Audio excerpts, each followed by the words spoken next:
लगी आग। शनिवार को पेट्रोल डीजल के दामों में 35 पैसे की बढ़ोतरी। बढ़ती कीमतों में राहत की उम्मीद नहीं।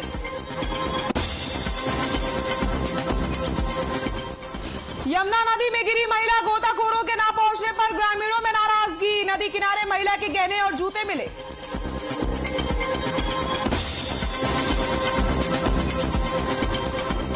रेलवे पुलिस को मिली बड़ी कामयाबी। रेलवे लाइन चोरी करते 3 गिरफ्तार। ट्रैक्टर ट्रॉली समेत किया गया कई चीजें बरामद।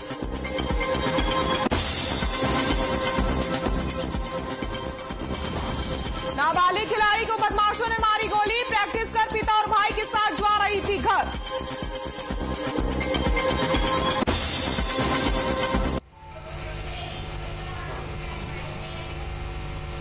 नमस्कार, बुलेटिन में आप सभी का स्वागत है। मैं हूं आपके साथ सृष्टि शुक्ला। बुलेटिन की शुरुआत करते हैं बड़ी खबर के साथ। बड़ी खबर आपको बता देते हैं, मुख्यमंत्री मनोहर लाल का आज दौरा है। बड़ी खबर आपको बता रहे हैं, मुख्यमंत्री मनोहर लाल का आज दौरा। महेंद्रगढ़, गुरुग्राम और फरीदाबाद का करेंगे दौरा।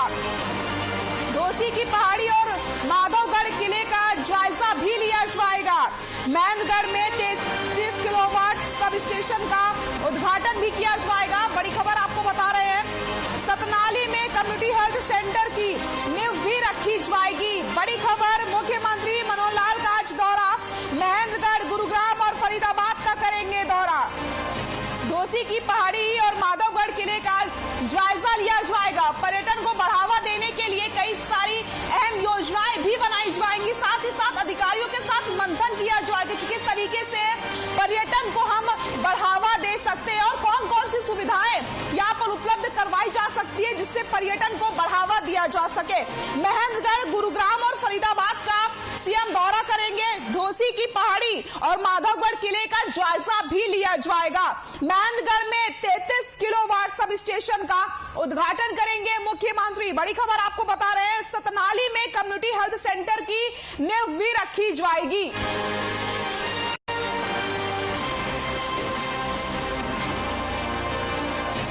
जिले में पर्यटन को बढ़ावा देने के लिए पर्यटन विभाग के अधिकारियों के साथ मंथन भी किया जाएगा।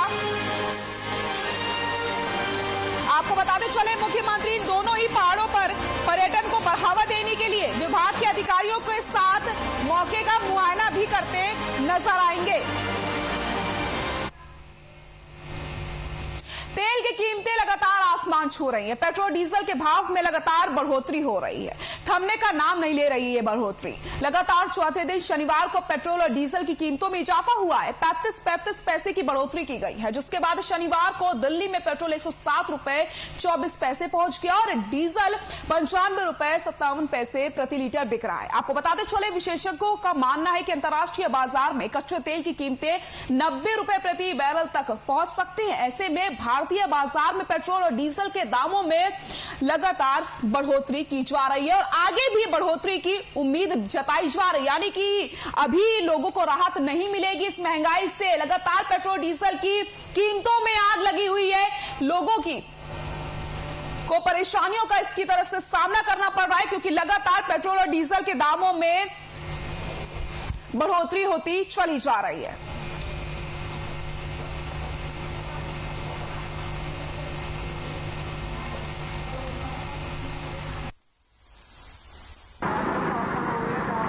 जीडीपी यानी कि गैस, डीजल, पेट्रोल की कीमतें लगातार नए कीर्तिमान स्थापित कर रही है। इस समय हम मौजूद हैं, आप देख सकते हैं मेरे पीछे की तस्वीरें, इस समय मौजूद हैं चंडीगढ़ के इंडियन ऑयल पेट्रोल पंप पर और आप देख सकते हैं कि लगातार जिस तरीके से गैस, डीजल और पेट्रोल की कीमतें बढ़ रही हैं, इससे आम जनजीवन जो है वो खासा प्रभावित हो रहा है। आपको बता दूं कि मौजूदा समय के अंदर चंडीगढ़ में जो है वो पेट्रोल की कीमत जो है वो सैकड़ा पार कर चुकी है, यानी कि 102 रुपए 33 पैसे पहुंच चुकी है। तो वहीं पे जो डीजल की कीमतें हैं वो उनमें भी काफी ज्यादा इजाफा हुआ है, वो 95 रुपए 33 पैसे पहुंच चुकी है। इसी तमाम मुद्दे पर बातचीत करने के लिए हमारे साथ मौजूद हैं इंडियन ऑयल पेट्रोल पंप के मैनेजर जीवन जी। भाई साहब, सबसे पहले तो बहुत बहुत स्वागत है आपका हर खबर हरियाणा में। Okay, thank you. ये बताएं कि किस तरीके से बीते 10 दिनों में क्या कुछ बदलाव देखने को मिल रहे हैं, किस तरीके से जो कीमतें हैं उनमें कितना बढ़ोतरी हुई है? समथिंग 10 दिनों में 3-4 रुपए तो बढ़ती हो गई है जी। पेट्रोल और डीजल मतलब बढ़ी जा रहा है। जी। कभी 33 पैसे, कभी 34 पैसे पर डे बढ़ रहा है जी। बाकी जो CNG है वो भी मतलब एक्चुअली 5 रुपीज़ बढ़ा था, उसके बाद फिर 2 रुपीज़ और बढ़ गया, 67 हो गया।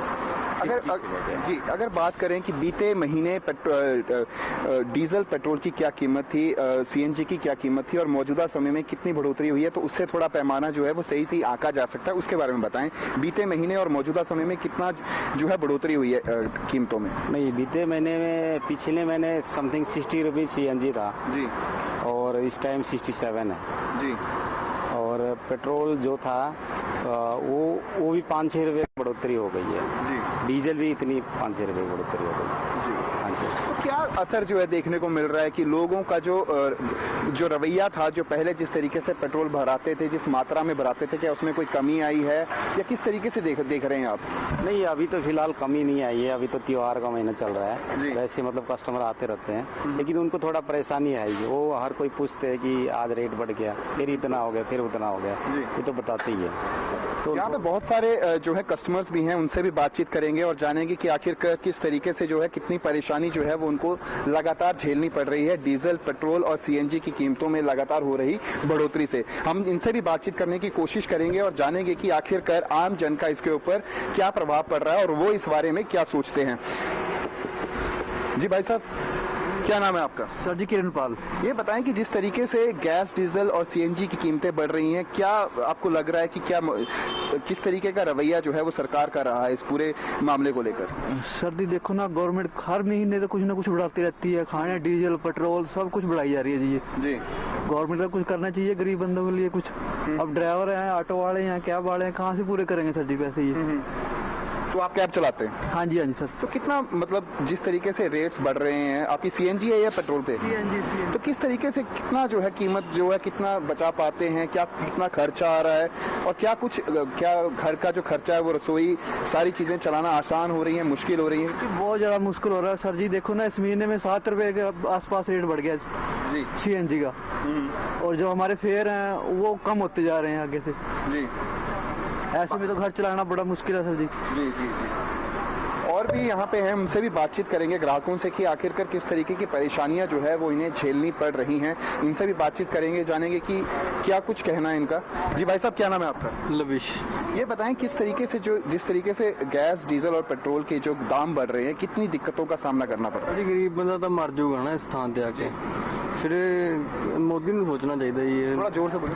ਮੋਦੀ ਜੀ ਨੂੰ ਸੋਚਣਾ ਚਾਹੀਦਾ ਨਾ ਇਹ ਤਾਂ ਬੜਾ ਉਹਨਾਂ ਦੇਖੋ CNG ਬਹੁਤ ਵੱਧ ਗਈ, ਮਤਲਬ 66 ਕੇ 67 ਰੁਪਏ ਹੋ ਗਈ ਹੈ ਵੀ ਕਿਵੇਂ ਸਰੂਗਾ ਇਹ ਗਰੀਬ ਬੰਦਾ ਤਾਂ ਹੋਰ ਮਰੀ ਜਾਂਦਾ ਜੀ ਇਹਦੇ ਨਾਲ ਤਾਂ। ਇਹ ਹੁਣ ਮੋਦੀ ਨੂੰ ਰਿਕੁਐਸਟ ਹੈ ਕਿ ਸੈੱਟ ਕਰਨ ਇਹਨਾਂ ਨੂੰ ਜਲਦੀ ਤੋਂ ਜਲਦੀ, ਕਿਸਾਨਾਂ ਦਾ ਵੀ ਸੋਚਣ, ਸਾਡੇ ਕਿਸਾਨ ਭਰਾ ਵੀ ਬਹੁਤ ਖੜੇ ਹੋਏ ਨੇ ਉੱਥੇ, ਉਹਨਾਂ ਦਾ भी सोचे करे ताई किसान दे नाल ही साडे नाल।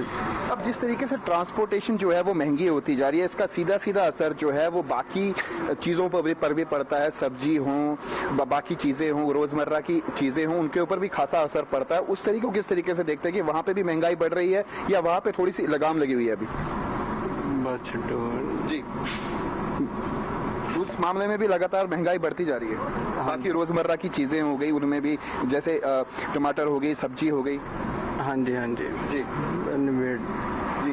तो ये थे हमारे साथ ग्राहक, जिनका साफ तौर पर कहना है कि जिस तरीके से गैस, डीजल और पेट्रोल की कीमतें लगातार बढ़ रही हैं, इससे न सिर्फ जो है ट्रांसपोर्टेशन महंगा हुआ है, बल्कि ट्रांसपोर्टेशन महंगे होने की वजह से बाकी जो बेसिक एमिनिटीज हैं उनके ऊपर भी भारी जो है इसका असर पड़ा है, जिसकी वजह से आम लोगों का जनजीवन जो है वो बहुत बुरी तरह से प्रभावित हुआ है। चंडीगढ़ से हर खबर हरियाणा के लिए रवि चंदेल के साथ कैमरामैन किशन की रिपोर्ट। खबर रोहतक से, जहां देर रात जींद रोड पर ड्रेन नंबर 8 के पास 17 साल की राष्ट्रीय जूनियर कुश्ती खिलाड़ी को कार सवार बदमाशों ने गोली मार दी। आपको बताते चले, खिलाड़ी प्रैक्टिस करने के बाद अपने भाई और पिता के साथ मोटरसाइकिल से अपने गांव खलवाड़ी जा रही थी, जिसके बाद घायल खिलाड़ी को रोहतक PGI में भर्ती करवाया गया है, जहां उसका इलाज चल रहा है। फिलहाल सदर थाना पुलिस ने इसमें अज्ञात लोगों के खिलाफ मामला दर्ज करके जांच शुरू कर दी है। वहीं लड़की के पिता का कहना है कि उनके साथ किसी से कोई दुश्मनी नहीं है और ना ही उन्हें यह पता था कि गोली मारने वाले कौन थे। वो तो बस अब यही चाहते हैं कि बेटी के पेट से गोली निकल जाए और वो ठीक होकर वापस अपने खेल के साथ जुड़ सके।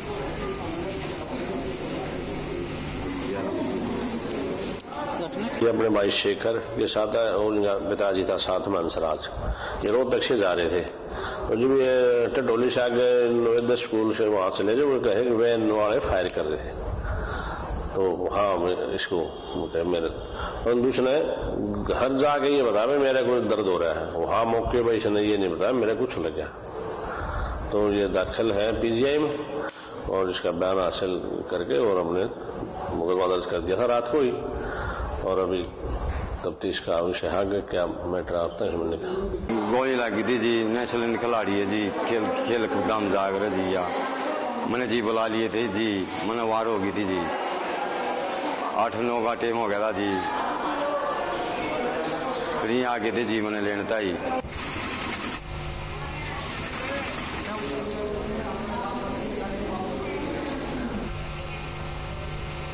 और ऐसी खबर पर ज्यादा जानकारी के लिए हमारे सहयोगी दीपक हमारे साथ जुड़ गए हैं। दीपक, जूनियर खिलाड़ी को कल रात गोली मारी गई है, फिलहाल क्या कुछ उसकी स्थिति बताई जा रही है?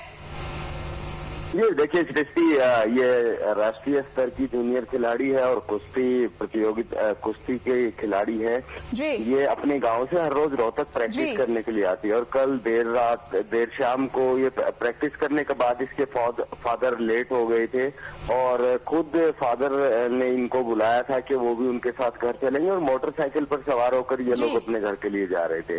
और रोहतक से लगभग 10 किलोमीटर दूर जाने के बाद जींद रोड पर ट्रेन नंबर 8 के पास इनके साथ ये घटनाक्रम हुआ है। वहाँ पे एक गाड़ी खड़ी हुई थी और उस गाड़ी में कुछ युवक थे और उन्होंने फायर किया है, जिसके चलते इस लड़की के पेट में गोली लगी और पेट में गोली लगने के बाद इसे रोहतक पीजीआई में ले जाया गया। वहाँ पर इसका इलाज चल रहा है और वैसे हालात खतरे से बाहर बताई जा रही है, लेकिन गोली पेट के अंदर ही है, अभी तक गोली निकल नहीं पाई है। और जिस तरीके से इनके पिता हंसराज से हमारी बात हुई तो उनका यही कहना था कि किसी के साथ उनकी रंजिश तो नहीं है और गोली मारने वाले कौन है और क्या कारण रहा उसके बारे में उनको जानकारी नहीं है, लेकिन पुलिस को सूचना दे दी गई है और सदर थाना पुलिस इस मामले में कार्रवाई भी कर रही है। दीपक, जिस एरिया में गोली मारी गई है, क्या आसपास जो सीसीटीवी कैमरे लगे उन्हें खंगाला गया? अभी तक क्या कुछ कार्रवाई पुलिस की तरफ से की गई है, क्योंकि समय काफी ज्यादा हो चुका है अभी तक? जी देखिए, ये गांव का रास्ता है और ड्रेन से होकर गुजरता है। हालांकि कोई सीसीटीवी कैमरा या इस तरह की चीजें वहां पर मौजूद नहीं है और सुनसान सा एरिया है। तो फिलहाल तो कोई इस तरह का कोई क्लू पुलिस को भी नहीं मिल पा रहा है कि गोली मारने वाले कौन लोग हैं और किस तरीके से किस वजह से इस घटना को अंजाम दिया। लेकिन जब एसएचओ सदर कुलवीर सिंह से बात हुई तो उनका ये कहना था कि फिलहाल जो है बयान दर्ज कर लिए गए हैं, लड़की के भी बयान दर्ज कर लिए गए और उनके पिता के भी बयान दर्ज कर लिए और अज्ञात लोगों के खिलाफ मामला दर्ज है। और आसपास के क्षेत्र में जो भी कोई क्लू मिलने की गुंजाइश जहाँ भी है, पुलिस वहाँ पर जांच पड़ताल कर रही है और उनका ये दावा है कि कोशिश करेंगे कि जल्दी इस मामले का खुलासा और आरोपियों की गिरफ्तारी हो सके। बहुत बहुत शुक्रिया दीपक तमाम जानकारी के लिए। देर रात जिंद रोड पर ट्रेन नंबर 8 के पास 17 साल की राष्ट्रीय जूनियर कुश्ती खिलाड़ी को कार सवार बदमाशों ने गोली मार दी थी, जिसका इलाज अस्पताल में चल रहा है। तीर्थों की संगम स्थली कुरुक्षेत्र में शुरू हुए लक्ष्य चंडी महायज्ञ में वैज्ञानिक पहुंचे। पर्यावरण पर हो रहे असर पर शोध कर रहे अनेक वैज्ञानिक लक्ष्य चंडी महायज्ञ में 501 कुंडों में 11 दिन तक रोज 2 लाख आहुतियां डालेंगी। पहली बार वैज्ञानिक दृष्टि से महायज्ञ के प्रभावों पर शोध हो रहा है। इसके लिए कुरुक्षेत्र के थीम पार्क में 11 दिवसीय भव्य लक्ष्य चंडी महायज्ञ का आयोजन हो रहा है। इसमें 7 देशों के करीब 150 वैज्ञानिक और शोधकर्ता हिस्सा ले रहे हैं। थीम पार्क में मोक्षदायिनी गंगा धाम ट्रस्ट की तरफ से पहली बार भव्य लक्ष्य चंडी महायज्ञ किया जा रहा है। आपको बताते चले 1 नवंबर तक ये महायज्ञ चलेगा। इसके लिए ईंटों और सीमेंट से 501 पक्के हवन कुंडों का निर्माण किया गया है। वहीं ट्रस्ट सदस्य के मुताबिक मां दुर्गा और मां सरस्वती की पूजा के तहत रोजाना 501 हवन कुंडों पर जाप और मंत्रोच्चारण से कम 2 लाख आहुतियां डाली जा रही हैं। इधर हवन और पाठ के लिए देश भर से करीब 700 ब्राह्मण आचार्य पहुंचे हैं, जबकि 200 ब्राह्मण पाठ में लगे हुए हैं। रोजाना करीब 10 क्विंटल हवन सामग्री लग रही है। वहीं 11 दिवसीय इस महायज्ञ में करीब 2500 क्विंटल हवन सामग्री लगेगी और कम से कम 800 टन देसी घी भी लगेगा। साथ ही रोजाना 250 किलो से अधिक फल प्रसाद आदि के रूप में लग रहा है इसमें।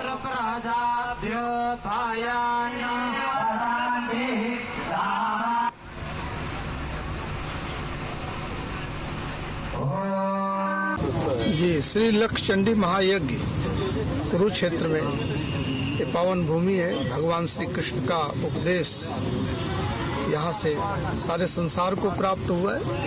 तो हमारे यज्ञ सम्राट पूज्य स्वामी हरिओम जी महाराज की इच्छा है कि लक्ष्य चंडी महायज्ञ के द्वारा संपूर्ण विश्व में एक अच्छा संदेश जाए। इसका उद्देश्य जो भी हमारे भारतीय संस्कृति की विद्याएं और विधाएं हैं उन पर शोध करना, और अगर वो वैज्ञानिक रूप से वैज्ञानिक कसौटियों पर खरी उतरती है तो उसका प्रचार प्रसार करना, प्रोपगेशन करना, संरक्षण और संवर्धन करना, ये इसका उद्देश्य है। पलवल से बड़ी खबर आपको बता देते हैं। विधवा महिला के साथ दुष्कर्म का मामला सामने आया है। पलवल से बड़ी खबर बता रहे हैं आपको। विधवा महिला के साथ दुष्कर्म का मामला सामने आया। खेत में 3 युवकों ने विधवा महिला के साथ दुष्कर्म किया। महिला के साथ मारपीट करके लूट भी की गई है। महिला को पेप्सी में नशीला पदार्थ पिलाया गया था। पलवल से खबर आपको बता रहे हैं, जहां पर खेत में 3 युवकों ने दुष्कर्म किया है महिला के साथ ही साथ महिला के साथ मारपीट की गई है। महिला को पेप्सी में नशीला पदार्थ पिलाया गया, अश्लील वीडियो वायरल करने की धमकी भी दी गई है। बड़ी खबर आपको पलवल से बता रहे हैं, जहां पर विधवा महिला के साथ दुष्कर्म की वारदात को अंजाम दिया गया है। खेत में 3 युवकों ने महिला के साथ दुष्कर्म किया और उसके बाद महिला के साथ मारपीट भी की गई है और उससे लूटपाट भी की गई है। आपको बताते चले, महिला को पेप्सी में नशीला पदार्थ पिलाया गया था। खेत में 3 युवकों ने महिला के साथ दुष्कर्म किया है। बैंक से आ रही थी महिला, तभी उसके साथ इस वारदात को अंजाम दिया गया। अश्लील वीडियो बनाने की भी धमकी दी गई है। विधवा महिला के साथ दुष्कर्म का मामला सामने आया है। पलवल से खबर बता रहे हैं, खेत में 3 युवकों ने दुष्कर्म की वारदात को अंजाम दिया है। महिला को खेत में छोड़कर आरोपी फरार भी हो गए हैं। फिलहाल आपको बताते चले, पुलिस ने मामला दर्ज कर लिया और आगे की जांच कर रही है। विधवा महिला के साथ दुष्कर्म का मामला पलवल से सामने आया है। खेत में 3 युवकों ने महिला के साथ दुष्कर्म किया। बैंक से वापस आ रही थी महिला को खेत में छोड़कर आरोपी मौके से फरार हो गए। लेकिन आपको बताते चले, पुलिस ने मामला दर्ज कर लिया है। पलवल से ये खबर आपको बता रहे हैं, जहां पर खेत में 3 युवकों ने महिला के साथ दुष्कर्म किया है। बैंक से वापस आ रही थी महिला को खेत में छोड़कर आरोपी मौके से फरार हो गए। पुलिस ने मामला दर्ज कर लिया है। विधवा महिला के साथ दुष्कर्म की वारदात को अंजाम दिया गया। खेत में 3 युवकों ने दुष्कर्म की वारदात को अंजाम दिया। बैंक से वापस आ रही थी महिला, खेत में महिला को छोड़कर आरोपी मौके से फरार हो गए और महिला के साथ मारपीट भी की गई है। विधवा महिला के साथ दुष्कर्म का मामला। खेत में 3 युवकों ने महिला के साथ दुष्कर्म किया। बैंक से वापस आ रही थी महिला। पलवल से ये खबर आपको हम बता रहे हैं, महिला को खेत में छोड़कर आरोपी मौके से फरार हो गए। फिलहाल पुलिस ने मामला दर्ज कर लिया और आगे की जांच कर रही है।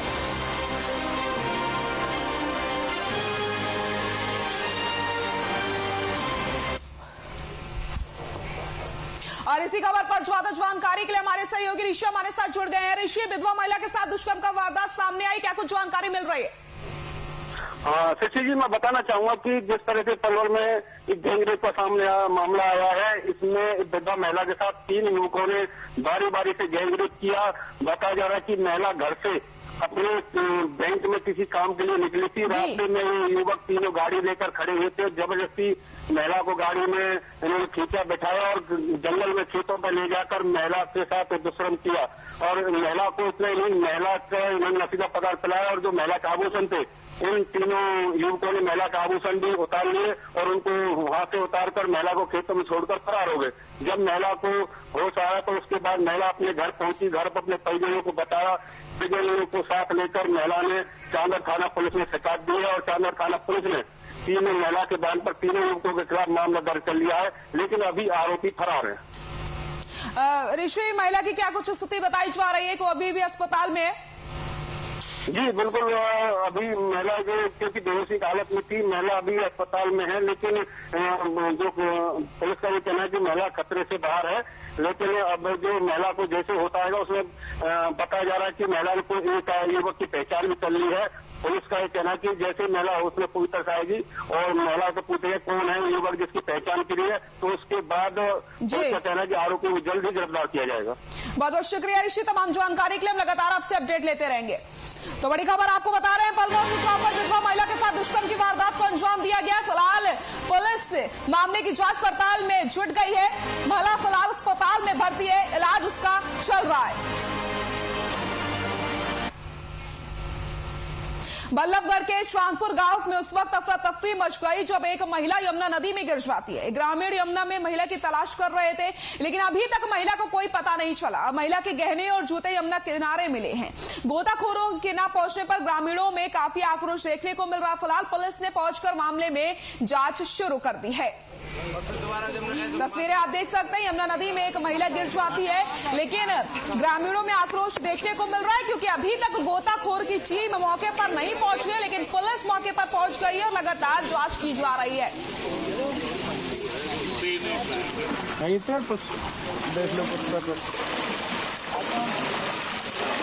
हाँ, सिंगल लाइन बना लो ऐसे। थोड़ा सा चेयरमैन साहब स्पीड होती है ना जब पानी की जी, जब अपने आप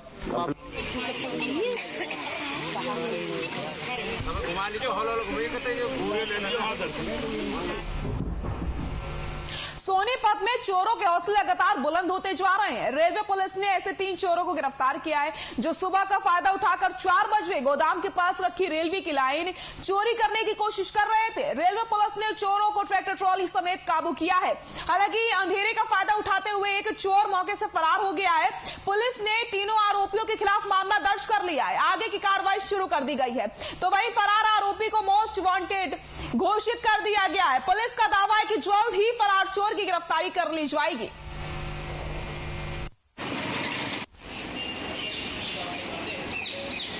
ये रेलवे लाइनें चोरी कर रहे थे। रेलवे लाइन का जो स्टॉक रखा होता है रेलवे ट्रैक के पास, सोनीपत स्टेशन से थोड़ा आगे रेलवे ट्रैक के पास में स्टॉक था, तो वहां से ट्रैक्टर ट्रॉली में लोड करके लेके जा रहे थे। तो एक रेलवे लाइन ट्राली में लोड कर रखी थी, तो वो लेकर चले थे। तो हम गश्त में थे, गश्त के दौरान आरपीएफ ने इनको पकड़ लिया।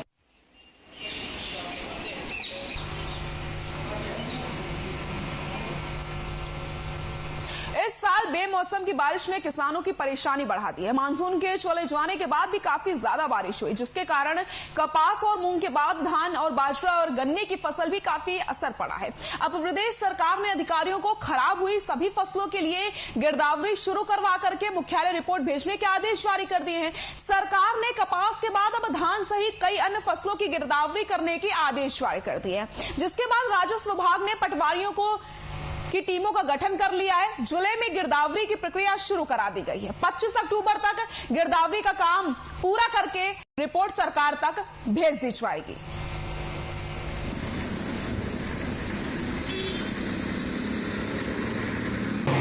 देखो, ये धान के साथ साथ जो है कुल 5 फसलों की स्पेशल गिरदावरी के आदेश सरकार से प्राप्त हुए थे, जिसका कार्य धान के साथ कपास भी सम्मिलित है, मूंग भी है, गन्ना भी है, बाजरा भी है।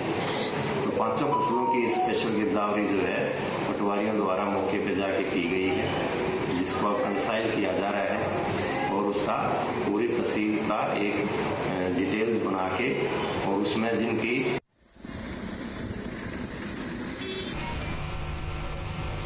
पानीपत से खबर आपको बता देते हैं, जहां पर कोरोना के बाद अब डेंगू ने कहर बरपाना शुरू कर दिया। आपको बताते चले, पानीपत में डेंगू का आंकड़ा 65 पहुंच चुका है, जहां पर डेंगू के मरीज लगातार मिल रहे हैं। वहां की स्लाइड तैयार की जा रही है। जिले में निजी और सरकारी लैब से टेस्ट करवाने वाले हर लोगों में एक मरीज डेंगू का जरूर मिल रहा है। सभी मरीज निजी अस्पतालों में इलाज करवा रहे हैं। स्वास्थ्य विभाग इन मरीजों की तलाश करके इनको परिजनों की जांच कर रही है। दरअसल साल 2020 में जिले में डेंगू के मरीजों की संख्या 272 थी। साल 2021 में यह आंकड़ा 65 तक पहुंच चुका है। जिले में एंटी डेंगू एक्टिविटी भी चलाई जा रही है। पानीपत में डेंगू का कहर देखने को मिल रहा है, जहां पर आपको बताते चले जिले में डेंगू के मरीजों की संख्या जो है वो 65 पहुंच चुकी है। अस्पतालों में मरीजों की भीड़ लगी हुई है और जो मरीज हैं वो निजी अस्पतालों में अपना इलाज करवा रहे हैं। फिलहाल स्वास्थ्य विभाग की तरफ से भी कई सारे चीजें की जा रही हैं, उनकी तरफ से लगातार व्यवस्थाएं बनाई जा रही हैं। वहीं आपको बताते चले साल 2020 में जिले में डेंगू के मरीजों की संख्या जो थी वो 272 थी। वहीं अगर हम बात करते हैं साल 2021 की तो यह आंकड़ा 65 तक पहुंच चुका है। जिले में एंटी डेंगू एक्टिविटी भी लगातार चलाई जा रही है।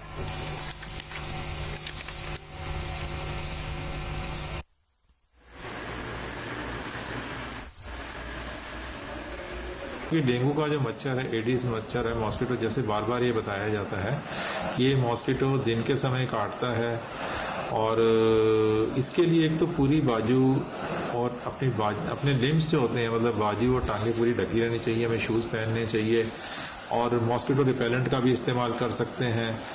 जब भी हम घर से बाहर निकले तो मॉस्किटो रिपेलेंट लगा के जाएं जैसे, तो उससे ये है कि कम से कम अपना ये तो हो गया सेल्फ प्रोटेक्शन। इसके अलावा अपने घरों में जैसे कि सरकार भी कहती है तो हम हफ्ते में एक दिन अपना फिक्स कर लें। मान लो संडे ही है जब सबको छुट्टी होती है तो उस दिन हम एक अपने घर को ऊपर से नीचे तक सारे को, अपने घर अपने आसपास के एरिया को ये देखें भी कहीं पानी तो नहीं खड़ा।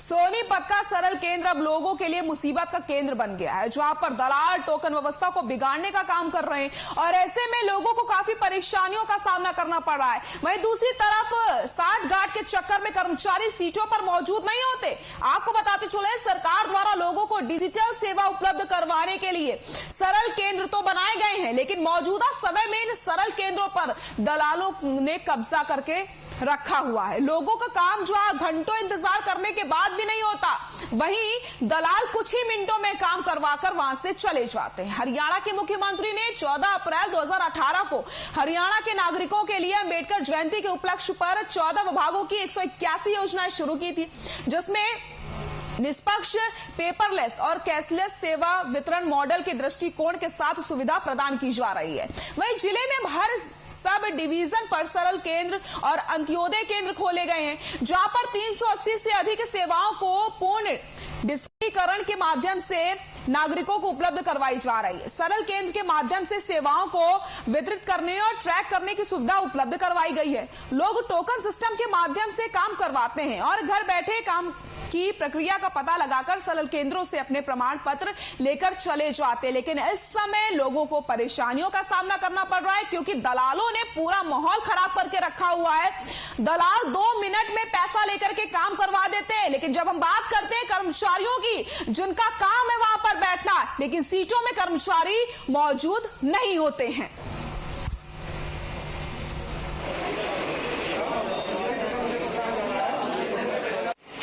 नंबर लग रहा होगा 50 से ऊपर का। अच्छा, मेरी एक मार्किंग रहेगी थी सर, वो मार्किंग करा के ले गया था, मैं पहले भी आया था। क्या कर रहे हैं अभी? तो सर कह रहे हैं अभी उनमें आऊंगे, जो भी है जो ज्यादा भीड़ हो रही है। नहीं, देखिए, जहाँ तक आप कह रहे हैं कि मुसीबत का केंद्र है, ऐसा बिल्कुल नहीं है। जो कंसर्न्ड हमारे डीलिंग्स हैं, जो सारे स्टाफ मेंबर्स हैं, उनको दृढ़ता से निर्देश दिए हुए हैं कि वो टाइमली अपने सीट पर उपलब्ध हों, ताकि लोगों का काम किया जा सके। इस विषय में मैं ये कहना चाहूंगी कि अगर आपके पास इसके बारे में कोई सबूत है, कोई कंप्लेंट है, तो वो आप करें, ताकि हम उचित कार्रवाई करें। जहां तक कि टोकन देने की बात है, token first come first serve basis पर दिया जाता है।